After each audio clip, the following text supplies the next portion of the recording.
because the department grew, partly because we let students in from other departments, and it was somewhat popular. In fact, by the end, it was majority from other departments, even. What to tell about it? Any stories that you haven't? Who was teaching 160 at the time then? Well, Abdul Omran taught 160. During that time when you were teaching 160? Well, I went on for 20 years altogether, and he didn't teach it that long. He taught it into the mid-'80s, and then he had to leave. And then there was this problem about who would teach 160. Well, I was kind of immunized or protected because I had 168. Mm-hmm. So Barbara Hulka was chair, and she had to find somebody to teach Epi 160. And I remember one meeting where she asked Al Tyroller, Bert Kaplan, and Carl Schei. And Al was very uncomfortable about doing it, because even though he'd given lectures in 160, and it was a terrific lecture and so on, the idea of actually teaching 160 was not his thing. That wasn't what, especially at that point in his career. And Carl was positive about it. He seemed. I mean, Carl likes to teach, and he's a great teacher. Carl gave one lecture in Epi 160 when I was a student in Epi 160 in the major section. It was fantastic. It's funny because Carl says you never learn anything from a lecture. He gave this terrific lecture. It was so beautiful. Anyway, and Bert was uneasy about doing that too. That wasn't what he preferred. He liked smaller courses where you interacted about theoretical issues and things. But they soldiered on for the first year, and then I think Carl agreed to take it over from there. So Carl took it over in the late 80s, I think. I could be wrong, because then also Meg McCann and Steve Wing were recruited to teach it. And I don't remember exactly which years they taught it, but I actually have a web page where I list all the instructors in the years they were there as best I've been able to reconstruct it. I should have looked at that. But anyway, that's available to get the chronology. But so Meg McCann and Steve Wing taught it together for a while.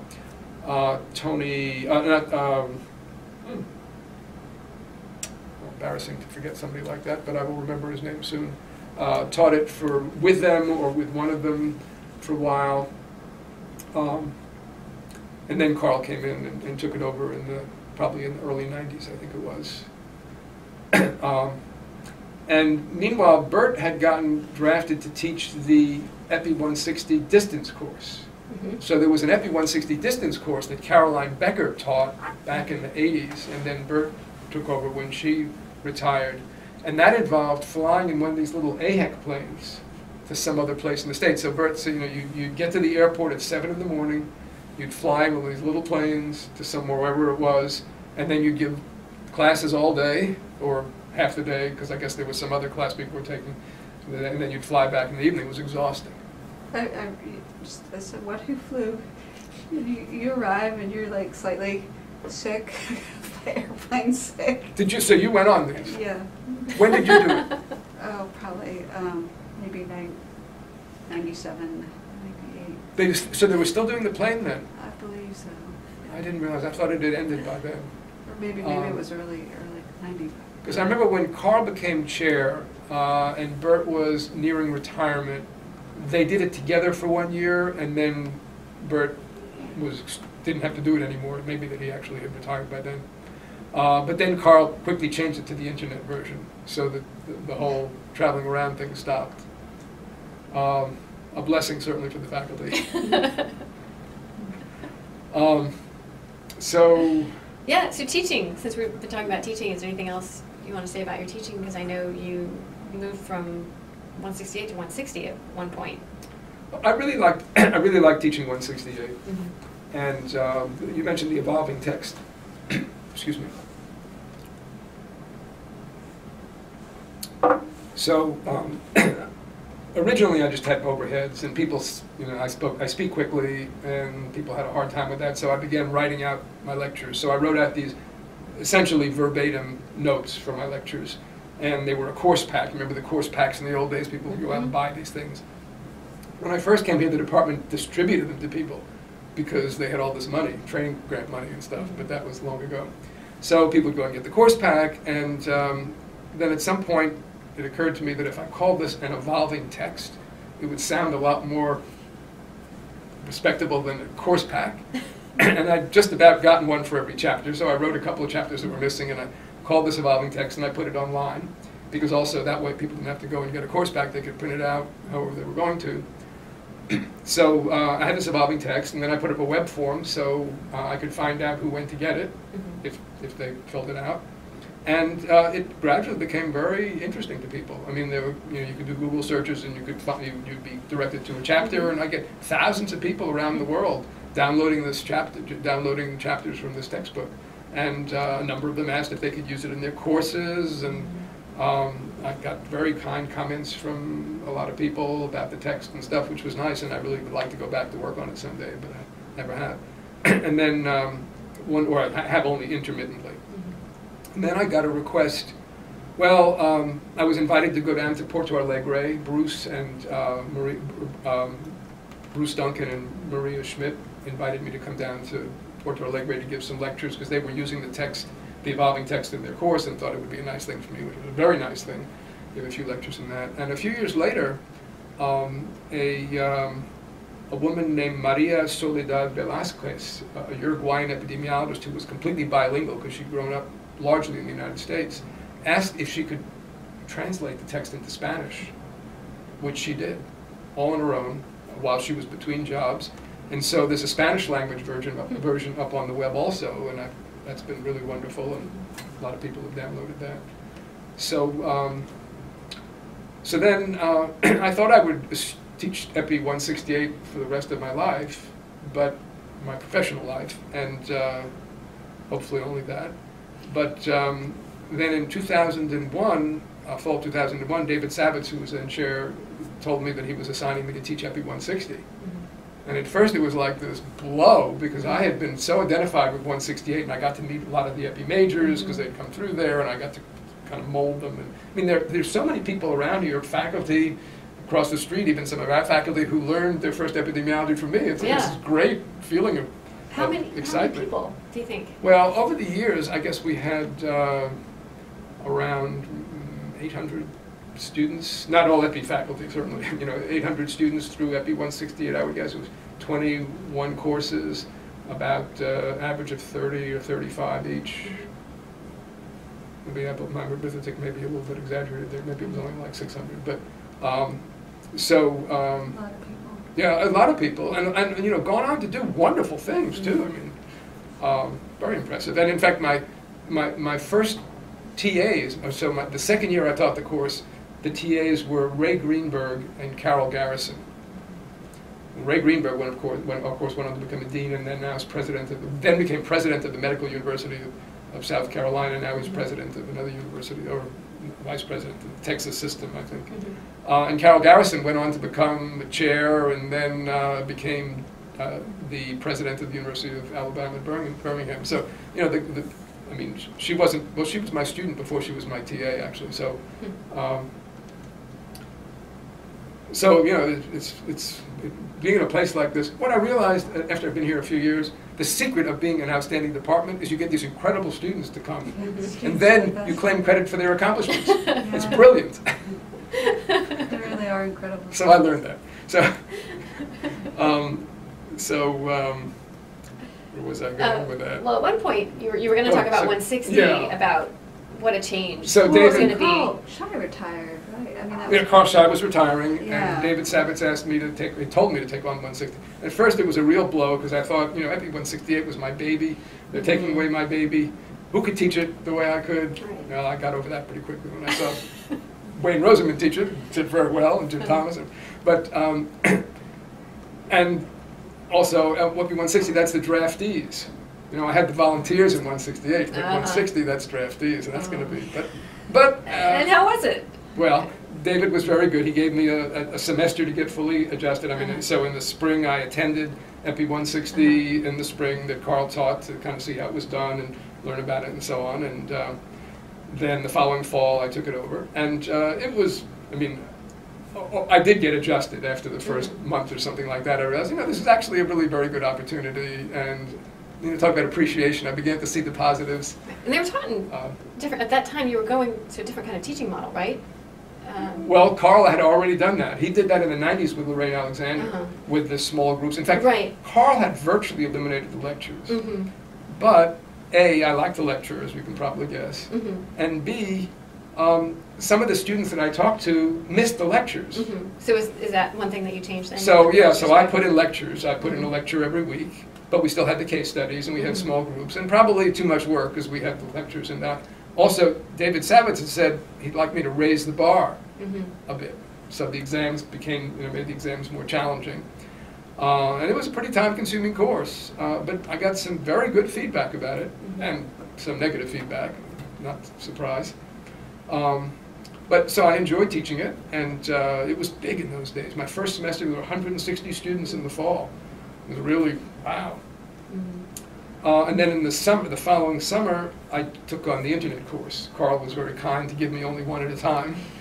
So he said, if I gave you both at the same time, you'd have a heart attack. So he gave me only one, which was great. And I had a long time, enough time to adjust as well. So that summer I was writing out my lectures because that was before the recorded lectures. I mean, Carl had recorded these tutorials, but I had new lectures now. So I was writing them out so people could have them. And then I started recording them a couple years later, I guess. So, and then I gradually reworked the case studies. I decided early on that how do you make an epi intro course, a required course, relevant for students in other departments? And I had the idea that, well, if they learn to read articles, that's something they're going to need to do in their fields. So I would orient it around understanding articles, ideally in your field. So I got some articles, and I wrote up these questions that I tried to write questions that would make people really have to think critically. And to do calculations in the articles to the extent that they could, to redo them. And in fact, in the process of that, you spot mistakes. So to have them see that there are mistakes in articles that you can actually detect. So I recrafted the exams to be based on articles in the same way, which we'd done in Epi 168, but that hadn't been the case in 160. So I did those, and the workload was probably a little excessive, but at the time that seemed like the thing to do. And so I was teaching the two courses then in classroom, and it was like fall, 2 courses, spring course, summer course, a large diet of Epi 160. And of course, one of the problems is you kind of lose your summer vacation because the summer course isn't the 5-week course, because you wouldn't dare try to squeeze this material into 5 weeks. So it was actually at the time it was probably even a 13 or a 14-week course. So as soon as the spring semester was over, or even practically before, we'd be starting the summer course, and it would go to like a week or 2 before the fall. And it's round the year epi. So my family goes up to Vermont for the summer usually, and so we go up for a couple of weeks, and then I'd be on the internet teaching Epi 160.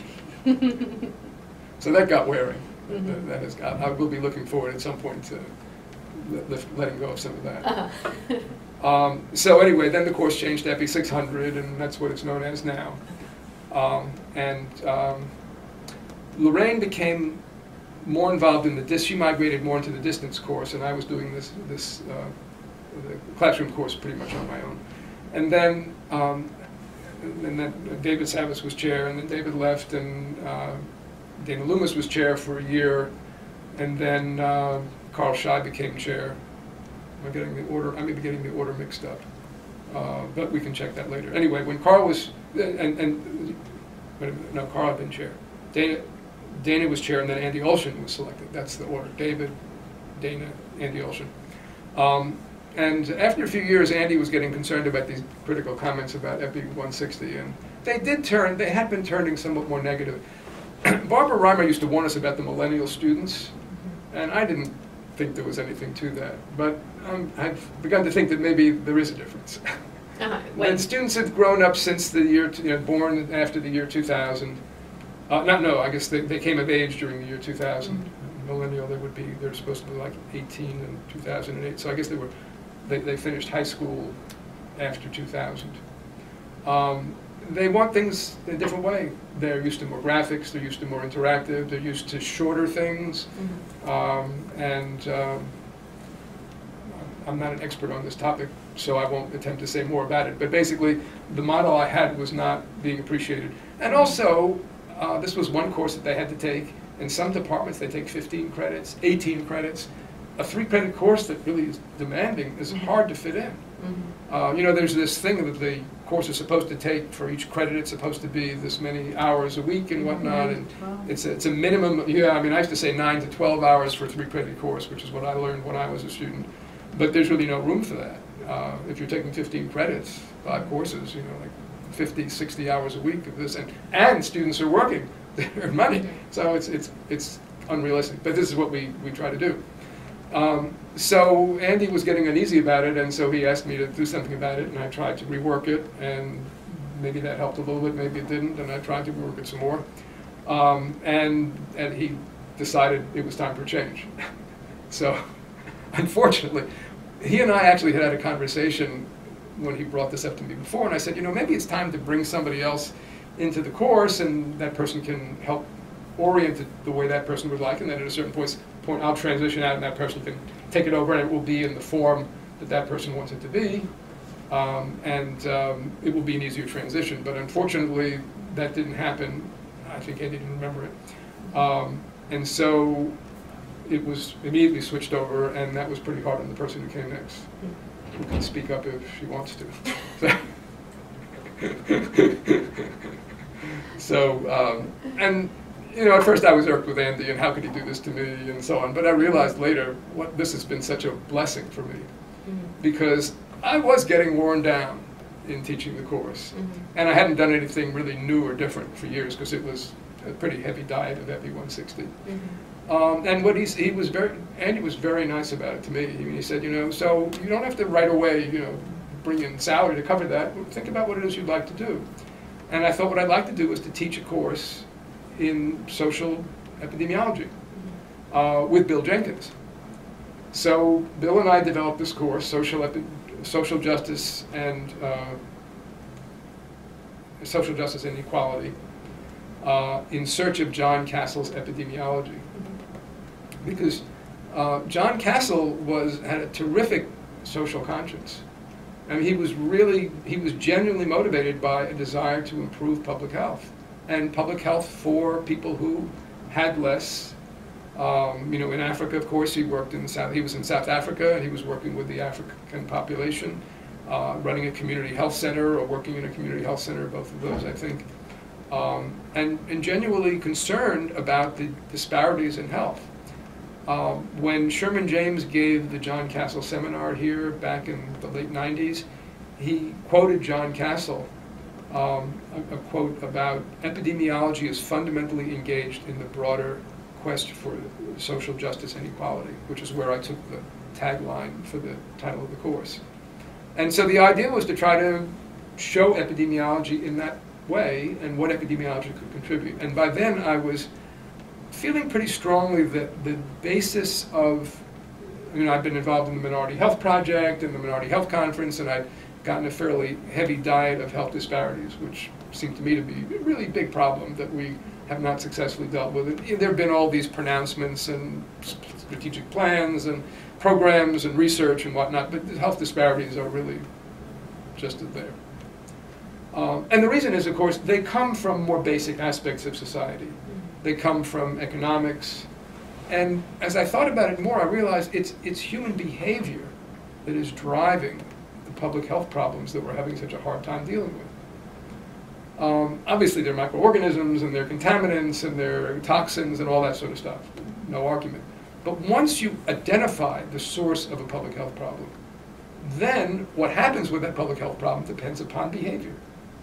To some extent, the kind of individual behavior of, you know, people know what the right to do, but they continue to do it. So part of it's not getting education, part of it's not being able to change behavior. But a lot of it is behavior that affects what people get exposed to.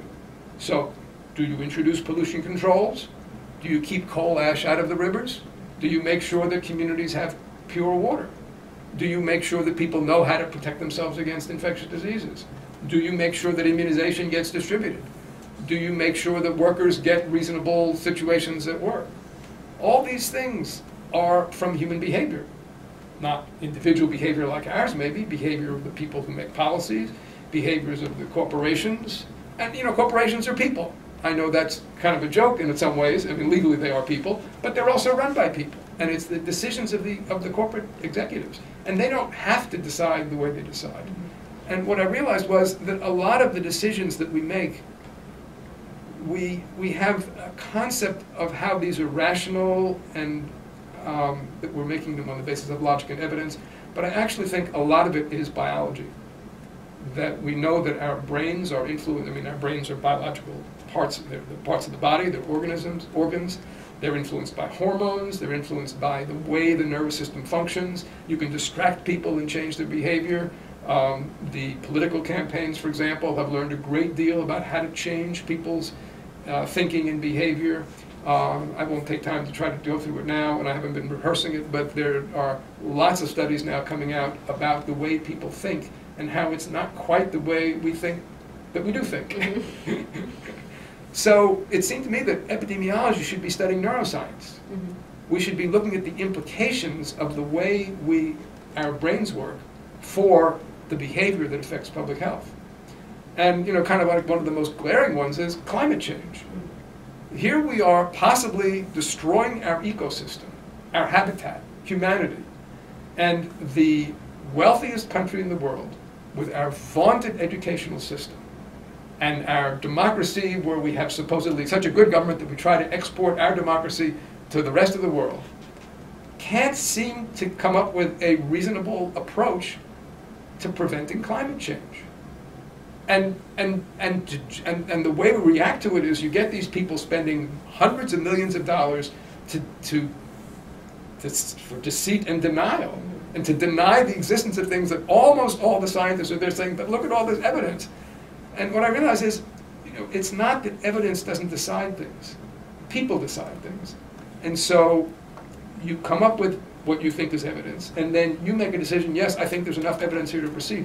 But it goes to a group of people, whether it's a consensus conference or a political group or whatever it is, and people make their decision based upon what they think is right. And what they think is right may be what's going to benefit them or their families or their associates or their corporations, or it may be what they think will benefit humanity.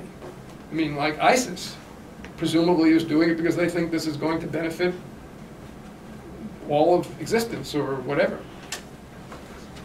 So, but that's what determines what happens, no matter how strong the evidence from any perspective. And even evidence that's very strong, decades later, 100 years later, sometimes we look back and say, well, it looked good then, but we see now that it wasn't right. So there is no way to know absolutely what is true.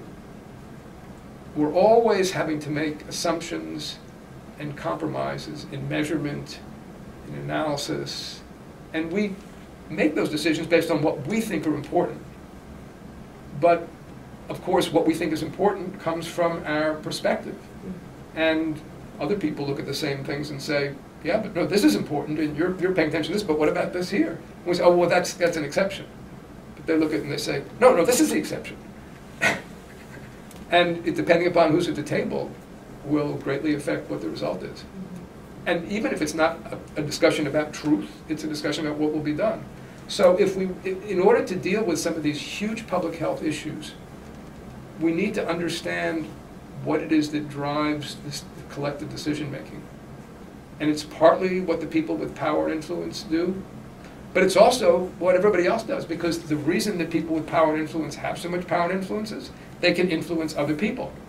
So if you're a politician, you have to get large numbers of people there to vote your way or not vote or whatever it is. And so it's those people's ability to be influenced that creates the opportunity for people with money. You can put all this money into advertising you want, but if people just dismiss it when they see it, it's not doing anything. So cynically, you can think that one of the reasons that some people want people to be less educated is that it makes them more amenable to being influenced. But in any case, so the idea was with this course, I could maybe begin to explore some of these things with people. We've been trying to do that. And that brought me back to TM, because TM, I think, does improve people's clarity of thinking. I think it reduces their distractibility. It improves their self-regulation of emotions. And I think it makes them more positive and more congenial, more collaborative. So You know, life is a balance between cooperation and competition. And that's true kind of at all levels of existence. You know, you've got the molecules competing to get to the receptor, and you've got the receptor and the antigen cooperating to join together, and the cells are cooperating and competing, and the organs and the people and everything like that. And our institutions, the corporations, the departments of epidemiology are in competition, but we're also cooperating and so on. So it's important that there be a good balance between cooperation and competition. If it goes too far in one direction, things don't work as well. And I think TM helps to optimize that balance. People individually become cooperative. And it's partly because they develop broader awareness.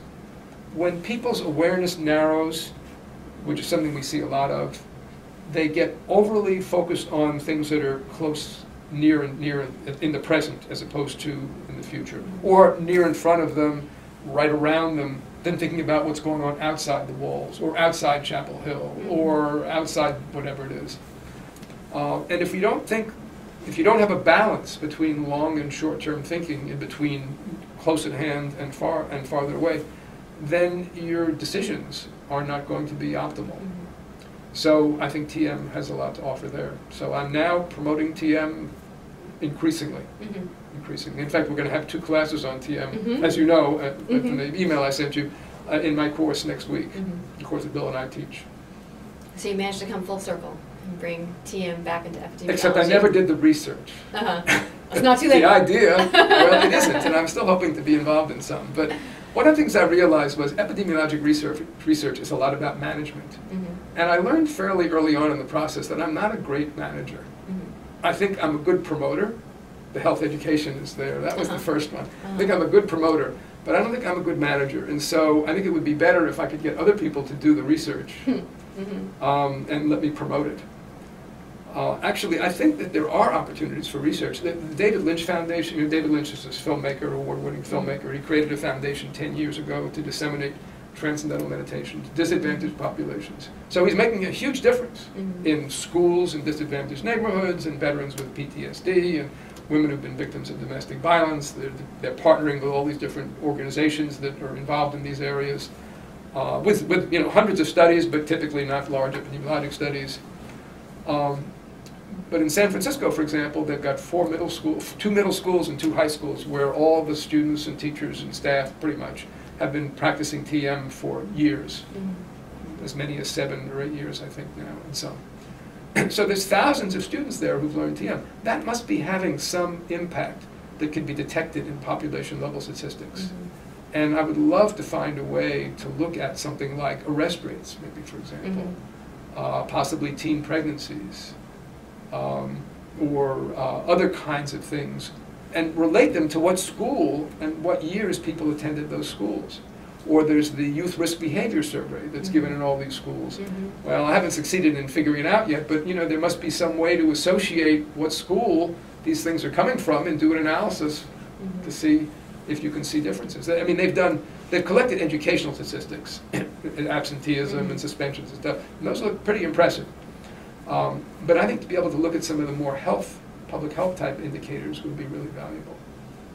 So, speaking of research, is there anything you wanted to say about research that you have done as a faculty member here, or other collaborations? Oh, that's funny. Yeah, I guess I went through the whole thing without it.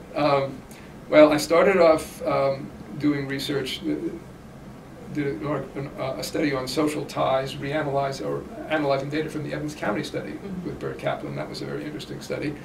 Trying to replicate the study that Lisa Berkman and Len Syme did with the Alameda County data. So that was my first kind of real epidemiologic study. And then I got into something called health risk appraisal. That was actually how I got involved in the Health Services Research Center. They had a contract to evaluate health risk appraisal, but that wasn't involving data collection. And then I worked on a grant proposal on micronutrients and cancer risk, bronchial metaplasia with Barbara Hulka. That was a foray into chemo prevention. That didn't get funded. But I remember at the time we used to go around saying, but at least beta-carotene, it wouldn't harm you at all. And then later, years later, the study comes out that shows that beta-carotene actually can harm you if you're a smoker. But then I got involved, I guess it was because the Health Services Research Center did a project for the AIDS Association for Lutherans. And at the end of that, an RFA came out from the National Cancer Institute where they had decided they were going to go big time into smoking cessation and prevention. So they put out these 4 RFAs for smoking cessation and prevention on a population basis. I mean, large-scale studies, phase 3 and so on. So we thought, gee, AIDS Association for Lutherans, they've got this big population. We've just recommended that they get involved in smoking cessation. Why don't we propose a randomized trial of, and we talked to Tracy Orleans at Duke, and she said self-help would be a really good thing to look into. So we worked on revising this proposal for self-help smoking cessation, and Ed Wagner was part of it. And then Ed went to Group Health Cooperative of Puget Sound. And meanwhile, AIDS Association for Lutherans said, but we operate on a 5-year plan. So something in 2 months, no way. We don't change our plans like that. So we said to Ed, what do you think? Group Health interested in doing a smoking cessation study? He said, yeah, that'd be great, because he was landing there. He said, oh, yeah, what a great way to start. So we collaborated together on a transcontinental smoking cessation study, a randomized trial among smokers at Group Health Cooperative who wanted to quit. Tracy Orleans developed a quitting guide and a phone counseling guide and so on, and we did a randomized trial out at Group Health. Lasted about 2 years of follow-up, I guess it was, plus the getting ready and all that sort of stuff. So that was my first real data collection grant, and that's one of the places I learned that I wasn't really a manager. But we did have 3 publications from it, and it was a successful study, and it gave rise to a telephone counseling service. The Group Health, I think, still continues to this day to help people quit smoking, and the free and clear guide that Tracy Orleans developed, I think it eventually became marketed and everything. The brand name is out there, and I mean, she has had a terrific career. She's a brilliant woman, brilliant person, clinical psychologist. Went up to the Robert Wood Johnson Foundation. And after we got started with this study, there was another RFA from the National Cancer Institute for smoking prevention and cessation for African-Americans. And HSRC was a grant-getting organization, and people thought, we got this grant for this, well, let's just rework this proposal and we can get this other grant. Great, and it'd be really nice to do something related to African-Americans because, we had consciences and we thought that might be good. Didn't know much about it. That was before I'd done much learning about health disparities. And Gordon DeFries knew Charles Watts, who was the Vice President Medical Director of North Carolina Mutual, and we met with him, and he said, oh, we'd be delighted to work with you all on it. So we started developing an intervention for North Carolina Mutual. I'll abbreviate that enormously, but at a certain point in the process, and not too many weeks before the thing was due, Tracy Orleans and I were talking on the phone, and she said, Vic, I don't think the version we used at Group Health is going to work with NC Mutual. For one, the reading levels are enormously different. We've got something there that's high school, like 11th grade or something like that reading level, and the reading levels in this community are not going to be anywhere near there. We need a new approach. And I think she really designed this new approach, a mediated version where the sales agents would present the quitting guide, and it would be a much scaled down in terms of verbiage and so on, quitting guide, tip sheets to put on the refrigerator and everything. So she developed this, and we also arranged to do a survey the first year, kind of a needs assessment. So we got the grant to do the study with North Carolina Mutual Life Insurance Company, which is headquartered in Durham, but had offices in, I think, 16 states at the time, something like that. So that was a huge data collection activity and a huge management challenge. That's another interview probably to talk about that. But unfortunately, we got one publication, but unfortunately there were some data problems, and also I had a major depression along the way, and that interfered with my writing. And in the end, we weren't able to publish the results paper. I tried a few times, but never did really publish that, which was a disappointment. And that made me feel a bit guilty about trying to get money for things where I wasn't publishing. So I also had an HIV study where I was a co-PI with Suzanne Landis, and that study was quite successful as a study, and we published from that. But there was more data, and I tried to write it up, and unfortunately I didn't get it out. So I was feeling kind of guilty about that, and I had this depression and stuff. So I resolved. There were several things. One is I was really interested in research in minorities because they clearly needed public health attention much more than they were getting. But it didn't make sense for white people to be leading studies of African Americans. So I wanted to collaborate with African American PIs, was one of the things. I ended up working on a study with Dot Brown. We wrote a grant proposal and got the study to do in middle schools in Durham. A large study, went on for several years, 5 years I think it was, with a complex intervention curriculum and peer leadership. It was a thing with Duke, and very complicated study, multi-site. I mean, it was a part of a cooperative agreement with multiple places. So I was involved in that, and then Ada Adamora came to me and said, she asked if I would work with her on a study of HIV in African Americans. And so we worked together on the grant. I remember staying up all night writing the proposal, as I tended to do in those days when I was younger. But we got it, it was funded.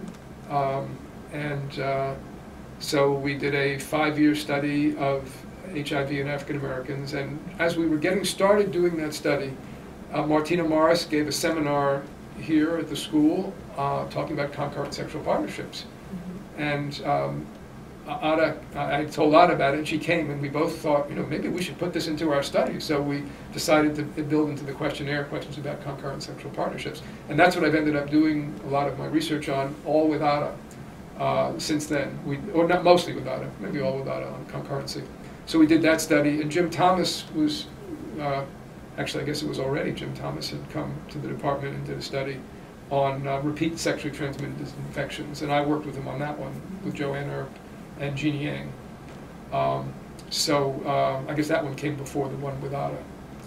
And so Ada and I did that, and then we did an analysis of the National Survey of Family Growth, which had some data on sexual behavior and partnering. One of my master's students actually analyzed those data, and then Ada and I took it from there and wrote it up into a paper. It needed a lot of reworking. The master's student had gone to IRSS to get some help in doing the coding to identify concurrency. And they wrote her some code that would do it. But unfortunately, the data were not nearly as orderly and clean as they were assuming and as we had assumed. And before Ada and I did the paper, I